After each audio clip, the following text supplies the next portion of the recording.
Hey everyone, and welcome to this family workshop brought to you by the Great Exhibition Road Festival. Today we're going to discover all about the tiny but mighty microbes that live inside the human body. And we're going to show you how to make a cardboard theatre and make a show all about the microbes in the gut. So my name is Dev, and I'm a medical student at Imperial College London.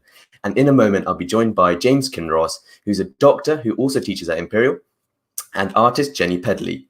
And you can't see their faces, but we also have Rosie and James behind the scenes. Rosie's going to help you in the live chat, and she'll pass on all your questions and anything else you have to say on to us. And if you want to join us in the live chat, an adult needs to sign in using a Gmail address.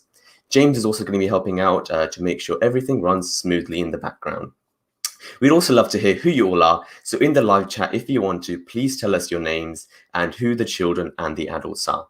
And if you have any questions about being an artist, a doctor, or about microbes, then please write it in the same place, and we hope to be able to answer them at the end of the workshop.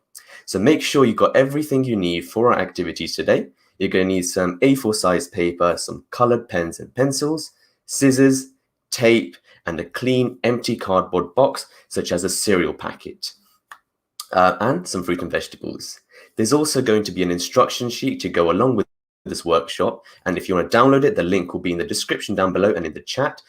Make sure you follow along. And we'd love to see what you do and make today, so please take photos and share them with us as we go along using the Padlet link in the chat and in the description of the video.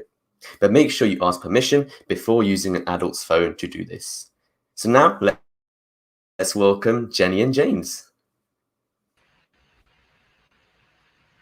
Hey everybody. Hello. Hey, how are you doing today? So yeah, I'm excited. How are you doing today? Yeah, really excited. So Jennie, you're the artist who's designed this activity. Can you show us how to make our boxes into a mini theatre to display the world of microbes in your gut? Yes. Why don't we look at one that I made earlier? And so this is the mini theatre. I'll just bring the camera down a little bit. That is really cool. How kind. So this is made from a cereal packet. If you look at the ends, you can see the packet's open. And we on the front of the theatre, we have one of the pieces of paper covered in microbes. And I've just had a go at drawing these, but you can make yours a lot more colourful and exciting. Inside the theatre, we're going to have microbes with tails or flagella that can swim around, and even a worm that's going to go hunting. And here we have some of the food that we're going to feed the microbes on. And the last thing is our speech bubble, where all the chemicals, the good chemicals that we need that are made by the microbes, are being chatted about. So we'll put this away and get our cardboard boxes ready to go. So this is the box that I have here today, which is open at one end because I've already eaten the contents. And so I'm going to start by opening up the other end. So you can do this at the same time. So I hope you've got your boxes ready. And we're going to open that up so it's easy then to handle. You can get your hands in both ends and get a good grip of it. So the next thing I'm going to do is to get a pen. I've got a special marker, but any sort of pen will do. And I'm going to draw a rough shape on here, kind of an oval or a rounded shape. And this is going to be a hole that we're going to cut in here and look inside. And we're going to reuse this piece of cardboard, so don't throw that away. And I'm also going to draw a line along the top because this is where you can put your swimming microbe in later. So you might need an adult to help you get into the cardboard to do the cutting. I've got some really, really sharp scissors here that's going to help me pierce this. So I'm just going to make a hole in there. And then I can start cutting. And while we're cutting, there's quite a lot of things that James Kinross could be telling us. So we're going to cut around here and around this split. He might like to tell us about the gut, the intestines, but he also might like to tell us about what he does. He spends his days cutting. So I'll be cutting. Yeah, that'd be so cool. So James, tell us first about the gut. So Dev, the first thing I want to say is that it's just so cool to be here and to see so many names and so many in this event. So as Jenny said, I'm a surgeon. So my day job is operating on people who have problems with their bowel or with their gut. The gut is an organ, and it's a mouth to your bottom. And the gut has lots of different sections within it. And we've got a lovely picture here which helps us understand it. So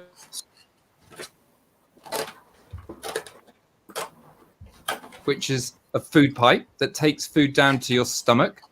And in your stomach,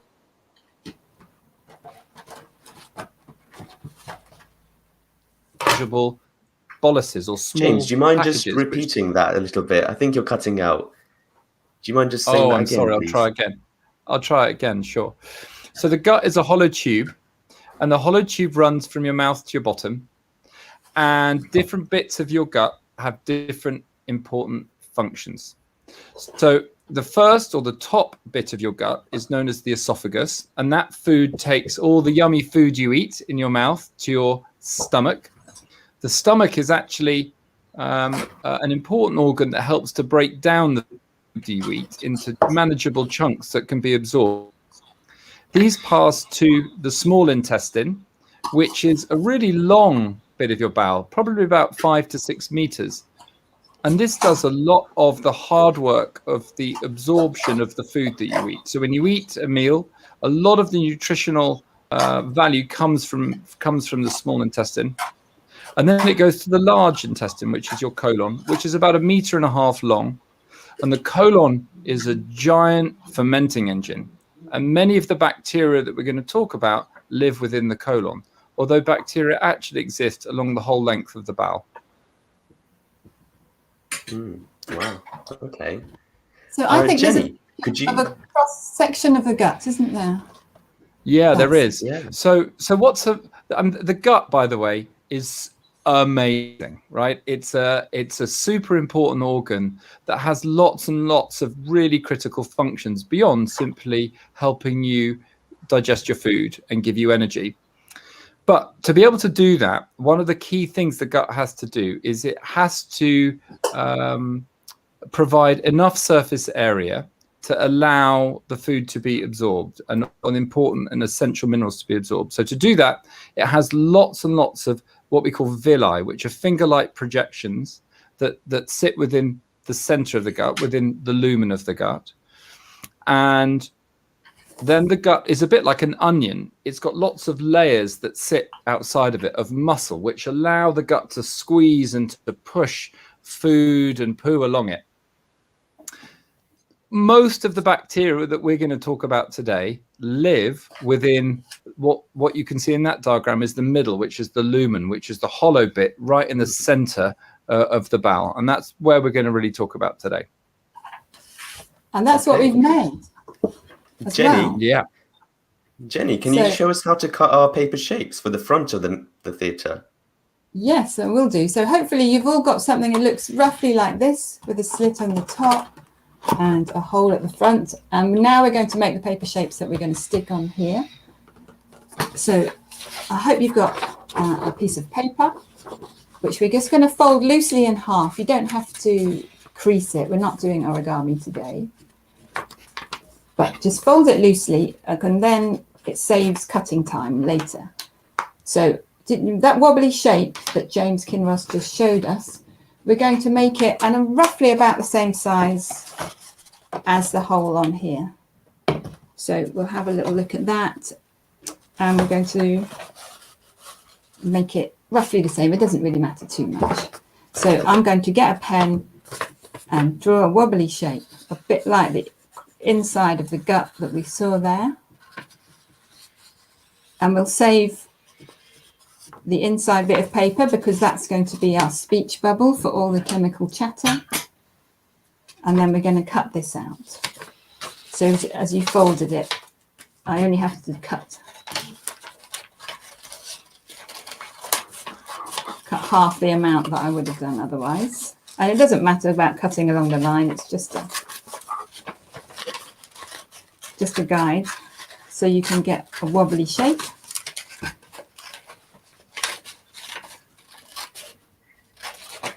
Oh, we've got a question in for James, sent in from Ruth. So, James, what is good bacteria? Oh, that's a really good question. Brilliant question, Ruth. So, in some ways, a good bacteria can be thought of as a bacteria that helps you maintain your health. So, for example, a bacteria that provides you with minerals or nutrition that you can't get from anywhere else. But the problem with defining a good bacteria is that actually all bacteria under the right circumstances can be good or bad. So actually it depends just on that moment in time and how many bacteria there are and how healthy you are and what you're eating as to whether or not a bacteria is good or bad. Now, having said that, there are definitely bad bugs. So there are definitely bugs out there that if you come into contact with them, they will make you sick. And we'll talk about those in a little bit. But there are definitely bad bugs. So what we like to talk about really in terms of good and bad bugs is actually having a balance. What we want is enough different types of good bugs which help control the bad bugs within a system. Okay.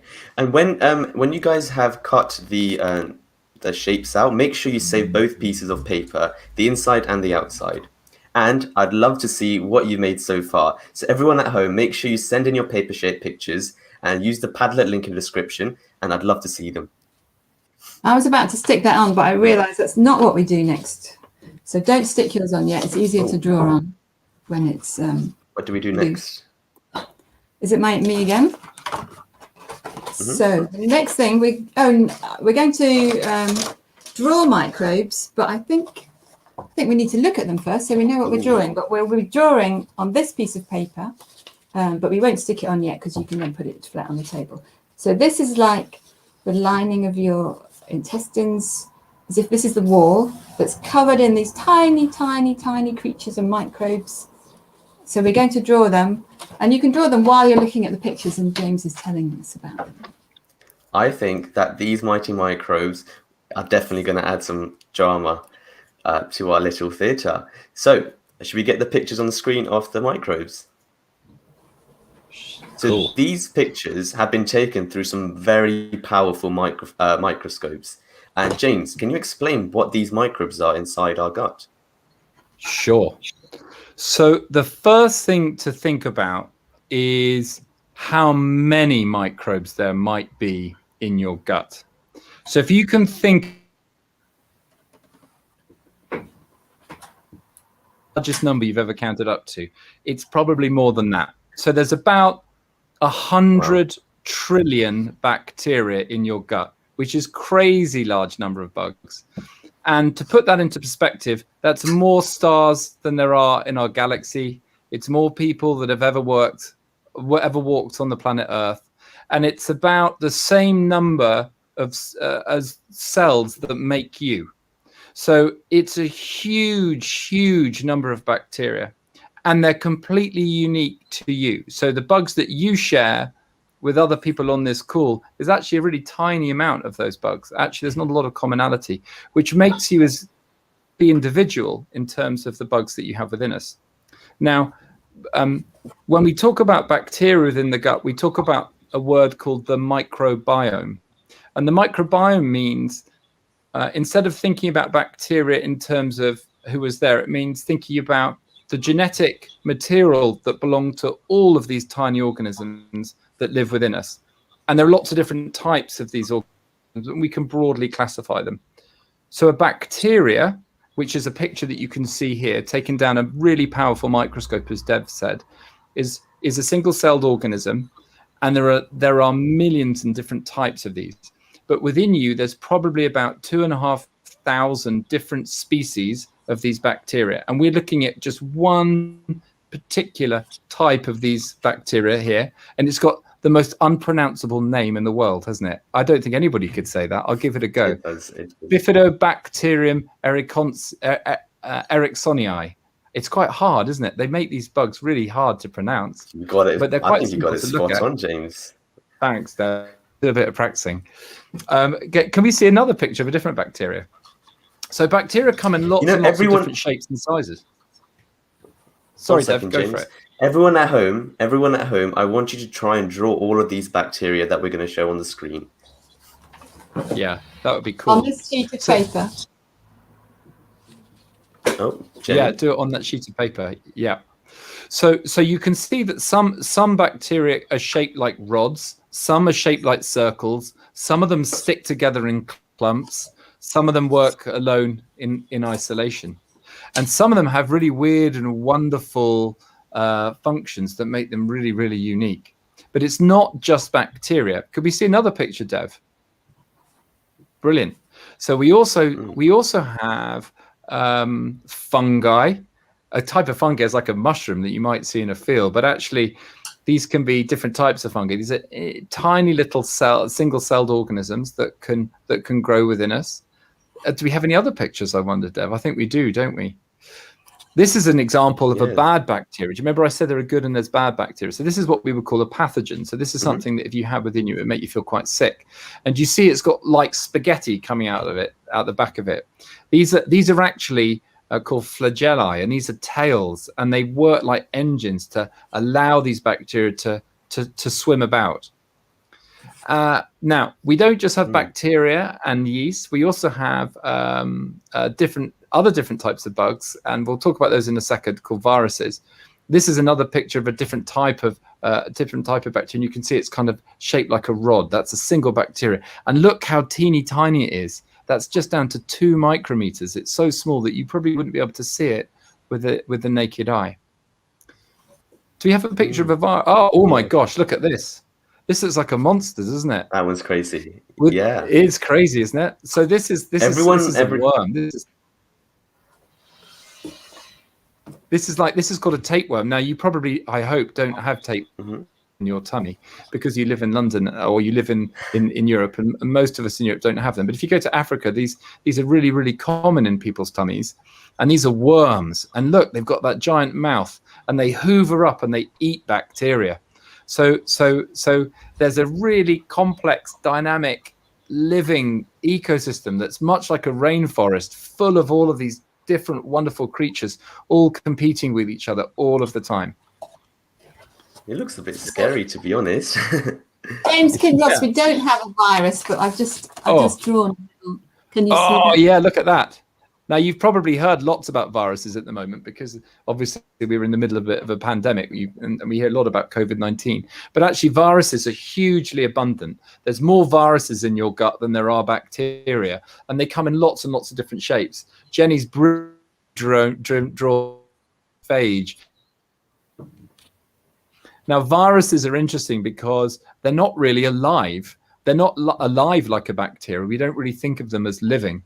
And really what a virus is a collection of DNA or RNA.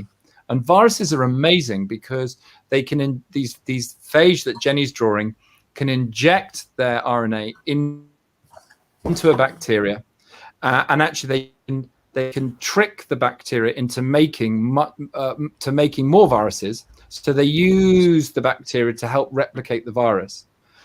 Now, here's a crazy fact for you. All bacteria on the planet Earth are recycled every 48 hours by these viruses, because these viruses cause bacteria to explode and to die and to release all of those new viruses into the world through the word is called lysis.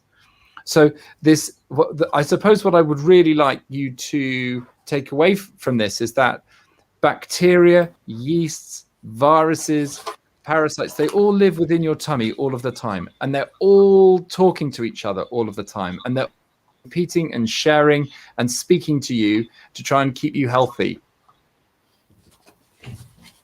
Here's everyone watching at home with a little explosion. Oh, yeah, that's a really good drawing. Yeah. It's awesome. These phages have got, they're a bit like lunar landing craft, and they've got these 6 legs, and then this long bit stabs down into the microbe.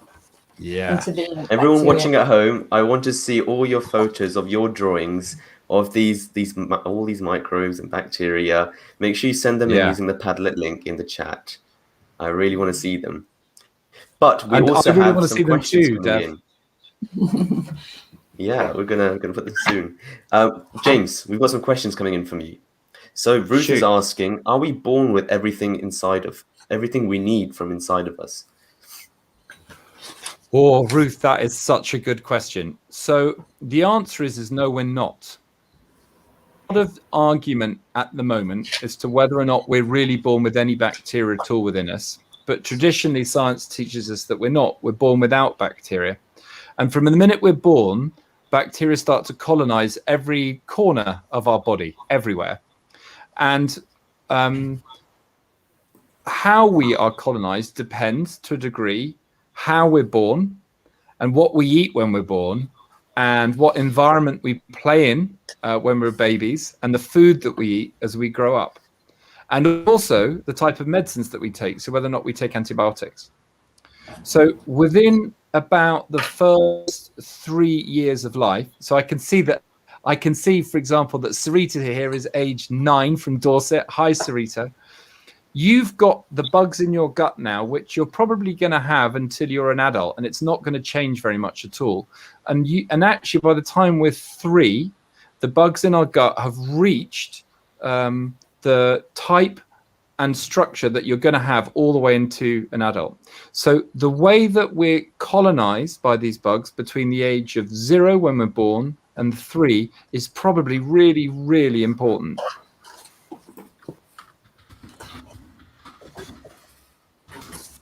We also have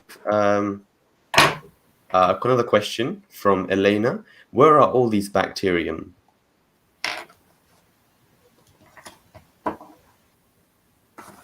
So the bacteria, whereabouts do they hang about in the gut, I presume? Oh, I'm having a little trouble hearing you, Dev. Could you say that again? I was saying that Elena is asking, where are all these bacteriums? Where are the bacteria? Yeah, in the gut. Whereabouts do they hang about? Oh, brilliant question, Elena. So the answer is that they're everywhere. They're in your mouth, they're in your esophagus, they're in your stomach, and they're in your bowel. What's crazy is that your stomach is really acidic. And there are bacteria in there that have evolved to live under these really acidic and hostile conditions. And they're called extremophiles. And then some of these bacteria are the same type of bacteria that we find at the bottom of oceans or in really hostile deserts, because they're so hardy and so tough that they can live in your gastric stomach. But the majority live within the colon. So, there's a large number of bacteria in your colon. And there are really big variances in the type of bacteria that you will see at the top of your colon, at the bottom of your colon. And the word that we use is niche. So that there are these very large variations in these niches. And there are also microscopic niches. So we mentioned Jenny making your picture with villi, which are these little fronds that we all have within our gut. And the bugs that live on the top of the villi or the bugs that live at the bottom of the villi are actually different. They have these tiny little niche changes within the gut. So we have bacteria absolutely everywhere. You cannot sterilize the gut. It's completely normal. You need these bacteria. But the types and numbers of bacteria vary depending on where you are in the gut. Okay. Well, hopefully that answers Elena's question. Let's have a quick look at the Padlet. Sure. Oh, wow. Ah, this looks very good. I like Brilliant. that quite a lot. Yeah. Jenny, what do you think? Look, it's got the fungus and all the different shapes. Oh, yeah. It's really exciting. Wow. So exciting to see somebody doing my activity. Oh, amazing. This is so nice. Wow, and look at all those Wow. chemicals. Thank you so much for sending this in.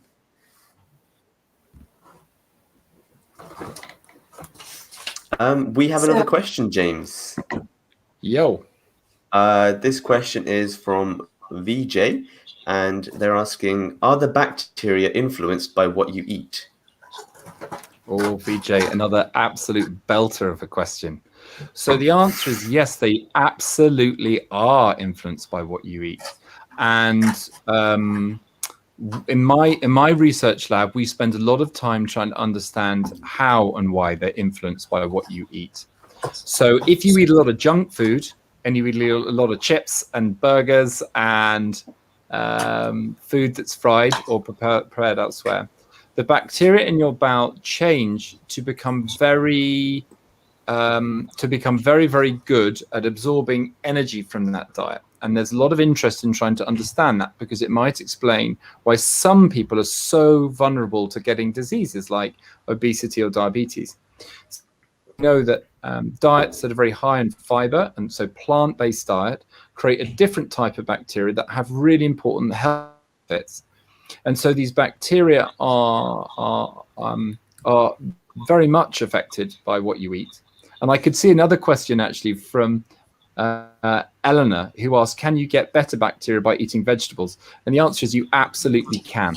And it's really, really important that you eat lots of vegetables, and really, ideally, at least.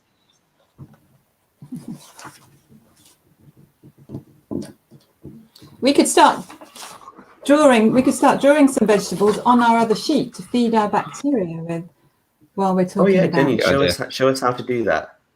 Yeah, so hopefully by now you've got a sheet that's covered in different shapes of all these small creatures, which you can stick onto the front here, and then we'll quickly get on to drawing the. We'll just stick this down, and then you'll be ready to draw it on the other bit of paper. So I've already cut a piece of tape so I didn't get in a big tangle with my tape.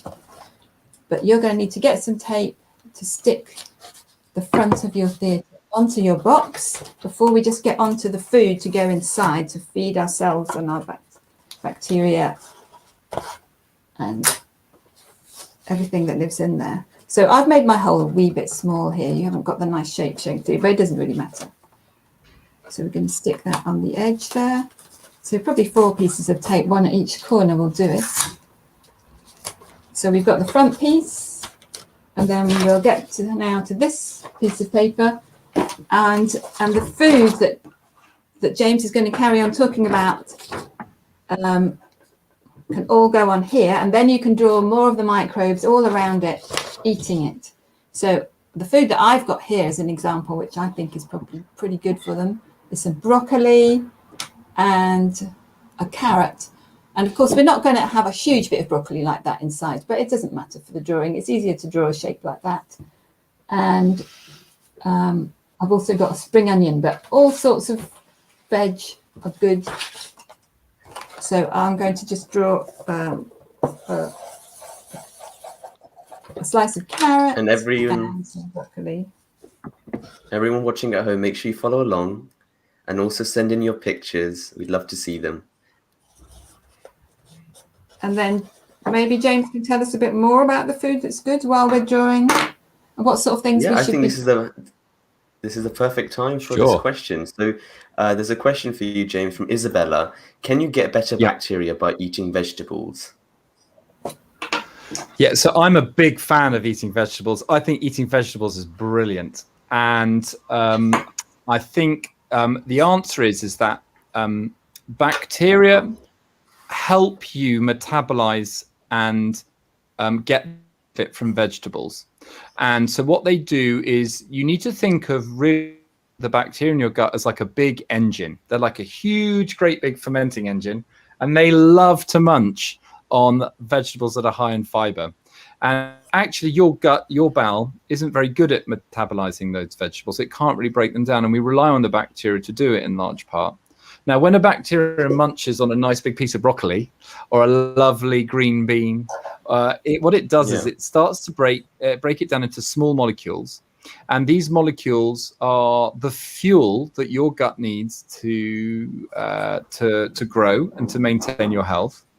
But it also has lots of other secondary health benefits. So these molecules help protect you against obesity or diabetes, and they help reduce inflammation in the bowel. And as we get older, that has lots of other really important side effects. So it helps us reduce our risk of getting things like cancer. and it keeps our gut really, really healthy. So we like vegetables. Yes, vegetables are very good. I like vegetables too. Yeah. James, we got an excellent question from Rocco. So if bacteria are influenced by what you eat, can bacteria influence what you like eating? Oh, Rocco, that is, again, you guys are on fire. So the answer is yes, they can. And this is a kind of a hard thing to explain, Rocco, but I'm going to try. So there is an increasingly understood link between the gut and your brain. And actually, the two are really closely linked, and they're linked for an important number of ways. So when you're a baby and you're growing, the bacteria produce a large amount of the energy that your brain needs to grow, but also the bacteria can communicate directly with the brain through a number of different ways. Number one, it can actually talk via the nerves that go straight from your brain to your gut, and there's a nerve called the vagus nerve that does that. But bacteria can also produce hormones that go and that travel to the brain through the bloodstream, and they can influence how hungry you feel or how full you feel. They can also influence the particular types of food that you might try to seek out. But this relationship is super complicated, and it's only just being understood. And I'm sure we're going to see lots of different ways by which we can engineer the bacteria within our gut to help us regulate our appetite and the types of food that we would like to eat. Okay, Jenny, how's it coming along with your drawings? So maybe, I wonder what people think some of these are. I've done some, what about these purple ones? They're not, actually purple is good, isn't it? I was thinking of berries, but purple. I like the colour. I'm a big fan of beetroot. I think some of those purple veg are very good for you. So we've got some leaves, some salad leaves, some broccoli, some carrots, some peas, and then we could add our bacteria, eating them. And of course, the scale is all wrong here because the bacteria are really, really tiny, but we're not going to worry about that today. We can put on some of our shapes that we've been doing earlier and have them nibbling around the edge of the broccoli, although really, they're really, really, really tiny. But you could fill up your whole sheet with loads and loads of microbes eating the veg. And then when you've done that, we'll pop it inside. And if you want to make it all dark and mysterious as well, because this is the mysterious secret world of the gut, so then in the end it will go inside like that, and then we'll make our swimming microbes and worms to move around inside. But you might need a little bit more time to draw these first. It's really beautiful. Okay. James, we've got a really important question. How big or small are the bacteria, and can they change sizes? Oh, really good question. So the average bacteria is probably about 1 to 2 microns long. And to give you an idea of how big that is, it's probably about 1/1,000,000th of a meter. So if you imagine you took 1 meter and you divided it into millions, it would be so teeny tiny that you wouldn't be able to see it. Bacteria do come into different shapes and sizes. It's not so much that they can change size, but what they can do is clump together and work together. So some bacteria stick together in chains, or they grow together in networks, and so they can function collectively as a network. And actually, bacteria are amazing because they've developed all of these different languages. It's a bit like a bacteria who can speak English, French, Spanish, Arabic, Chinese, Russian, and they can speak to all of their friends using tiny molecules, but they can also speak with you. They've learned how to speak human. So it's not so much that they get bigger, it's that they are able to work together and to share information together to work in their best interests. Is this a good time to make our chat, our chemical chat, while we're talking about that? Great idea. So hopefully you would have saved the piece of paper that came out of the middle. Actually, I'll go back to this ready. Here's the one I made earlier. So this is the piece of paper that I took out of a different one I made earlier. And James Kinross called it Chemical Chat. He can talk about it a bit more. about these shapes that he inspired me to make, some of which are exclamation marks and things that we would use when we're writing messages to each other. And he can talk about some of these molecule shapes. And I've just used a black pen. So it's like a speech bubble in a cartoon. And you're going to, so I'll make one on here while James is talking a bit more about those chemicals. Okay, cool. So the way I think about that, James. Oh, shoot, Dad. Before you move on to that, James, I'm going to pause you right there. Can we switch to the Padlet? I want to see all those pictures that just come in. Oh, look at that. Amazing. Gorgeous.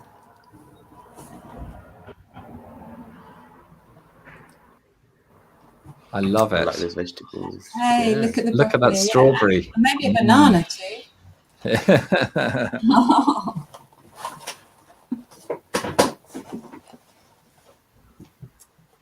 Oh, I love the bacteria. Hey, that's been coloured in really carefully, hasn't it? It's really got nicely, that yeah. Beautiful. Okay, back to you, James. Yeah, thank you for sending that in. And yeah. The pictures are beautiful, and your bacteria, if you imagine them in your head, they can't be any crazier than they are in real life, because they're like these amazing aliens that we can't see. So I think the question is how do bacteria communicate, and how do they chat? So I think of the gut or the bowel as a kind of chemical superhighway, is how I think of it. With it's sort of the center, it's the nerve center, really, literally and figuratively, of your body. It's how the bacteria communicate to all the different organs in your body, like your brain and your lungs and your heart and your liver and your bones and your muscles. And they do it all through the gut. And they do that by creating lots of different types of molecules. Some of these molecules are really big, huge molecules like proteins. And some of these molecules are teeny tiny, and they might just contain a few atoms together. And they come in lots and lots of shapes. And like I said to you before, these molecules, or what we sometimes call co-metabolites, are really important for maintaining your health. So to stay healthy, you need to keep your microbiome healthy. And the best way to keep your microbiome healthy is actually by doing really simple things that you already know, which is what we've talked about: having a healthy, balanced diet, playing with your friends, running around in the playground, and being outside as much as you can. Okay. Jenny. So here's the chemical chat.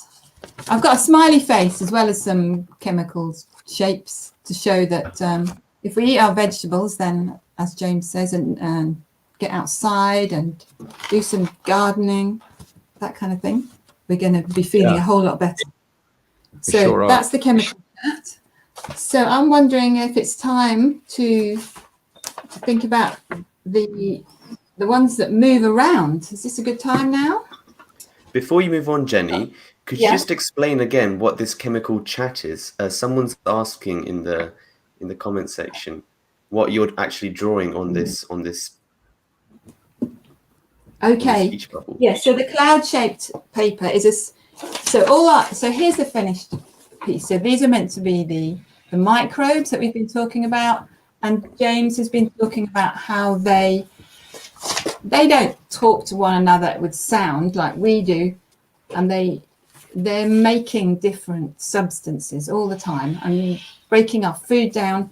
And so this is meant to symbolize what they're up to. It's like a speech bubble for the microbes. If this was a cartoon, this is the speech bubble. What are they saying? They're saying, oh, this is the shape of a simple, I don't know, a fatty acid, some sort of product that we need for our bodies. They're chatting in substances, in stuff, in little molecules that we need rather than in sound. But I've tried to make it into a speech bubble. So your cloud shape can be stuck on here if you like.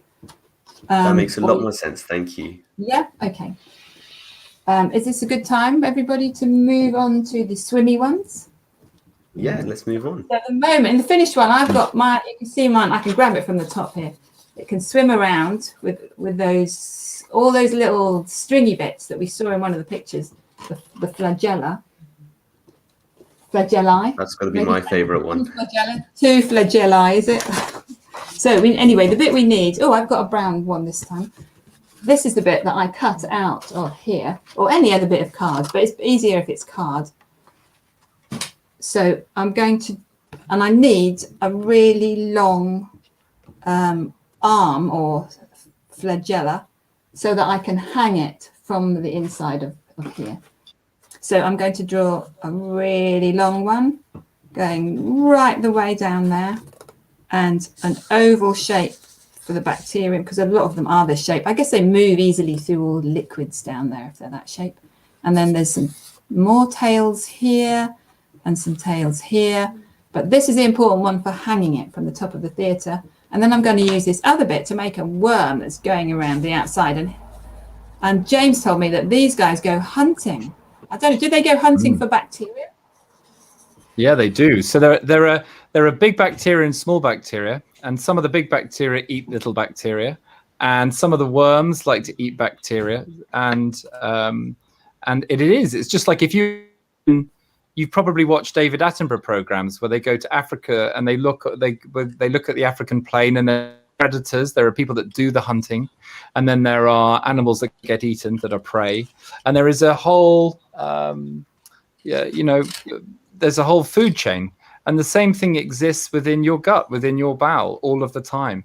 And these bacteria, because it's beautiful, because this food chain exists, it's been a really important evolutionary force on these bacteria, because these bacteria have had to evolve clever, crafty ways to either catch their prey or to avoid being caught. And it means that some bacteria are so clever, actually, that they produce antibiotics in your bowel, or they produce molecules that kill other bacteria, or some bacteria have developed ways to hide from other bacteria, and they produce mucin or slime. And it's this really dynamic, constantly changing world inside your universe, inside your gut. And it's not made of bacteria that are just lying there or sitting around waiting for something fun to happen. They're moving the whole time within these little niches that they exist within. And you guys have got some crafty skills as well as these bacteria. Yeah. I think you should make your bacteria at home really crazy. Try and make them as crazy as you can. Yeah, you don't need to obviously, make them the same as mine. Send in the pictures so we can see how it looks like. Yes, please. So I've cut out this tall bit here so that I can hang it. You can colour in the middle bit, but just to be quick, just show you that I'm going to hold this background paper. Have you put your backgrounds in yet? Make sure you don't. I've done this before. You poke so we've got the slit in the top. Did you make that? If you've got a slit in the top, you can push your swimmy bacteria inside and bend it over a bit at the top so it doesn't fall through. You could even, actually no, maybe don't tape it. Then, hang on, let me get in the right place. So then you can see that it can move around, and you can do a little show at the end of them swimming around in the foreground. And we can also put the worm in there too. You can put him in from the side. So you can use this like a toy theatre that they used to have in the old days. And the worm can come in and do some hunting. Here he is. do. It's like Jaws. James, we have a question for you from Kate. Sure. So in the actual gut, do these microbes walk around, and do they talk or communicate with each other? Brilliant question, Kate. Thank you so much for it. They don't have legs, although I like the idea that they might grow little feet and walk, but they definitely propel themselves, and they definitely move, and they definitely will pull themselves along the landscape that they live in, which is your bowel. And yeah, they absolutely talk to each other, and they also talk to you. So they can feel when we're stressed or unwell, or when we're sick, and they can change their behavior accordingly to their own survival benefit. And they can also talk with each other and communicate with each other. So bacteria at the top of the gut produce molecules that the bacteria at the bottom of the gut can listen to and can respond to. And that happens in a really dynamic way. Okay. So we're back to the in a chemical moment. chat speech bubble again, aren't we? Yeah. Yeah. Back to the speech bubble. So here's the speech bubble showing what sort of chemicals they're making in like a cartoon. And this is the food, which, hang on, okay, here's some food. We'll put that inside as well. A bit of spring onion. And some broccoli. So they're munching away, they're swimming about. Oh, the worms escaped. Yeah. Oh, speaking of escape, Mishra's asking in the chat, can bacteria escape from your body in the same way? Mishra, another belter of a question. I can't believe we got so long into the session before someone asked that.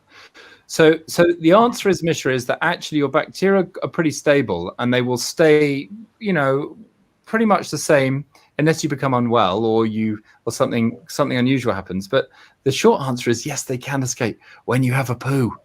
That's how they get out. So bacteria, if you look at a poo, about 60% of a poo is made up of bacteria.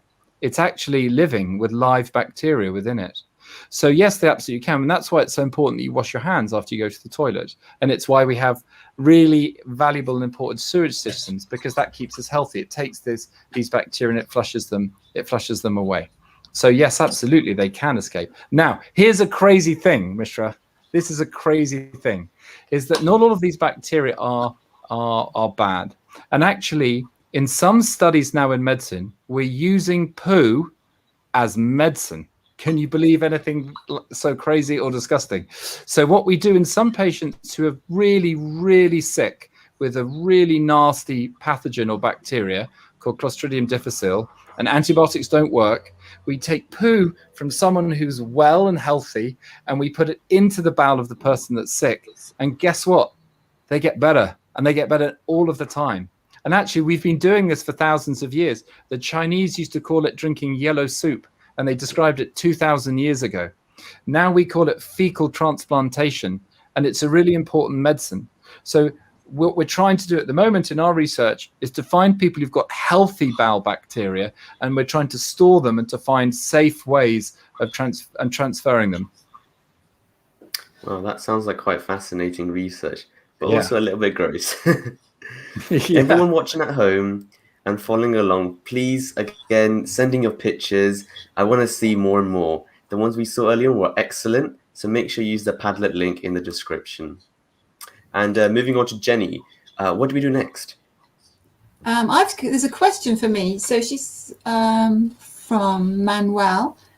So do you have to stick the sheet on the card? So I have stuck the front sheet with little bits of tape in the corners here. I've stuck it here and here and here. And I have stuck my chemical chat in the corner. It's up to you what you do with your chemical chat. You could have wave some inside and make a little film, because it's all happening in there. It's making all the chemicals. The back sheet I haven't stuck in. I just posted it in and it sort of stayed there. And I made sure it was behind my hanging thing. Otherwise you can't see it. I hope that answers the question. And then I think I'd like to see how people have got on with this. There's lots of stages to it. I don't know if you've managed to get it all done. If you haven't, or if you want to do some more later, sorry about that noise, there is a sheet that you can download that looks like this. It's got the basic stages on, so you could have a look at that to remind you later, or do it with your friends. But it'd be great to see your pictures, or maybe you even got phones that make little films of things moving. Let's quickly have a look at the Padlet to see what's come through.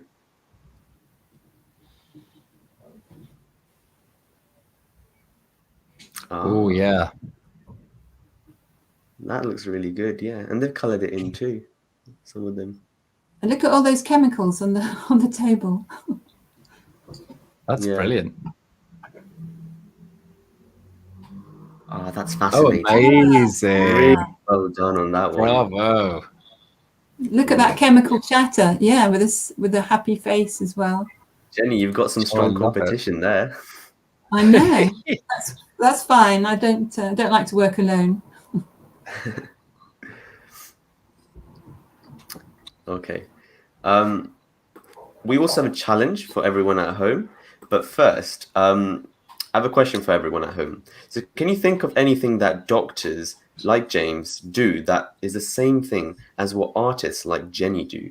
Tell us in the chat down below. And James and Jennie, what do you think? I think there's a lot of similarities between doctors or scientists and artists, because we're all making giving different views of the world. So I might go to the doctor with a pain in my arm, and he might take an X-ray and show me that I'd broken it, and I'd see, you know, I would have a whole different image of the bone in my arm, and a different understanding of my body from that. And hopefully art can also make people see things in different ways. Oh, I have to do a quick plug here for, if anybody's visiting Norwich, I'm organising a massive outdoor art trail about food and health. And there's 2 displays there which are about gut microbes. And the project's called Edible East. So that's all about looking at things differently. I think you're really right, Jennie, and I would say that there's a couple of really important ways why what we do is similar. So I'm a scientist, I'm a doctor and a scientist, and actually creative thinking is incredibly important in my job, because if you can't think differently, you can't come up with new ideas about how to make people better or new scientific concepts that might be important. And actually, scientists are not very good at thinking creatively. So if you're a creative person in science, it's really amazing. I'm dyslexic, and I spend quite a lot of my time talking about why that's important in science. And I believe it's important because it allows me just to think a little bit differently. And I think having neurodiversity is really critical. But I also think the important thing is that being a doctor is really about people. It's about being able to talk to people and to understand why they're sick. And if you can't communicate and empathize and talk and understand the human condition, it's really, really hard. So I think being an artist and being a doctor has a lot in common. In fact, I did art when I was at school. I did art A-level. And the other thing I'd say, Jennie, is that I've got to do an operation this afternoon, and I'm less stressed about that than watching you create this amazing piece of artwork. That looks much harder and much more technically demanding. Speaking of doing art, I did GCSE art as well, but Yeah. I didn't make it to A levels for art. Oh. I had to drop it, unfortunately. But art was fun. I really enjoyed art. Great. I made this 3D matchstick wave. It's about this big. It was really cool. Wow. Well, you need to keep your creativity going, don't you? As you say, Definitely. Creativity is crucial, whatever you're doing, but you need to keep messing around with materials and having fun. Yeah, definitely. We got a comment from Mishra. Mishra's saying that they both help people as doctors help patients and artists help people by making them feel happy. That's so nice. Thank you. Yeah. And okay. Thank you, Mishra, for sending that in. Jennie, back to your theatre. Is there anything else we have to do to that? Or is it all complete? I think it's all complete. I mean, you can, if you've got your vegetables to remind you what you need to be eating, you can put them inside. Your worm, you can play with it now. That's the thing, really. You've got some characters. Your worm can go hunting microbes. You can feed. You can put your hand right inside your gut and feed your microbes with some various vegetables, and you can make some of them swim about. And of course, you can make loads more puppets. You can have a look online for different sorts of viruses and things, cut them out of card, hang them in, and carry on playing. And I've stuck mine down onto a box so that it doesn't fall over. So that might be good. And then, yeah, I hope you have some fun with that. Jennie, do you think we could film it maybe? Yeah, I think you could if you've got the right sort of tech to film. You could do a little show, film it, send in I think a that'd be really cool. film, things happening, and you can move this bit around. Have a play. I would watch that. Yeah, you can even use your phone to... Sorry? There was a question that I saw earlier about tardigrades. Someone on the chat was super smart and was asking me about tardigrades. And are bacteria as tough as tardigrades? And I didn't get a chance to answer it. For those of you that don't know what a tardigrade is, yeah, so tardigrade is like a teeny tiny 8-legged animal that measures just a few microns long. It's sometimes called, I think, a water bear. And these guys are indestructible. They are super tough, and they can survive the most the harshest conditions. The answer is that bacteria are as tough as tardigrades, and bacteria, like I told you before, like extremophiles that live within our stomach, can live in very, very acidic conditions. When they can live, some bacteria have been found in caves under the Antarctic where there is no light, there is no heat, there is no condition for known life, yet they still find a way to survive. And they can use sulfuric acid as energy. So bacteria are so amazing because they can evolve and adapt so quickly to extreme circumstances. And that's great because it allows them to adapt with us, to help us evolve and to keep us healthy. But it also creates some problems. So, for example, with antibiotics and medicines, sometimes bacteria become resistant to them and they stop working because they're able to get around the treatments that we provide for bad bugs. And that has other implications for our health. But I just thought, whoever asked about tardigrades, I'm so sorry I can't find your name now. It was a genius question, and thanks for asking it. Yeah. Before we take one last look at everyone's artwork, please let us know in the chat what your favorite thing was about today's workshop and what you'd like more of next time. Jenny, what would you say your favorite part of this workshop was? Oh, seeing everybody's artwork, it's so exciting. But also having a chat about these really important issues, because you can transform the health of the people yourself by what you eat and getting outdoors and getting your hands into the soil, things like that. You can change your lives. So it's fun and it's important. Eleanor, Eleanor, you can film. Sorry, you can film things on your phone and send in short little films. I was going to say, Eleanor's asked an important question. So she's asked, was that why there was a lot of sickness in the old age? And actually, Eleanor, you're spot on. So in the 1900s, the thing that was most likely to kill you was pneumonia or tuberculosis, so a bacterial infection of the chest or the lung. Nowadays, the things that are the greatest threat to human life are actually things like cardiovascular disease, so having a heart attack or a stroke or dying of cancer. And that's because antibiotics were amazing. They started to kill all these bad bugs. The problem is that bacteria are also playing a role in why we get heart disease and why we get cancer. And that's what my research group is trying to do, is trying to understand that. So it's also why having a healthy gut is so important, because if your gut is healthy when you're a kid and when you're a teenager, actually you protect yourself against all of these problems later in life. So that's why eating vegetables is really important. It's why playing is really important, and why looking after your gut microbiome is really important. Yeah, definitely. Let's have a look at the Padlet to see what artwork has come through. Yeah, and tell us what your favorite thing was.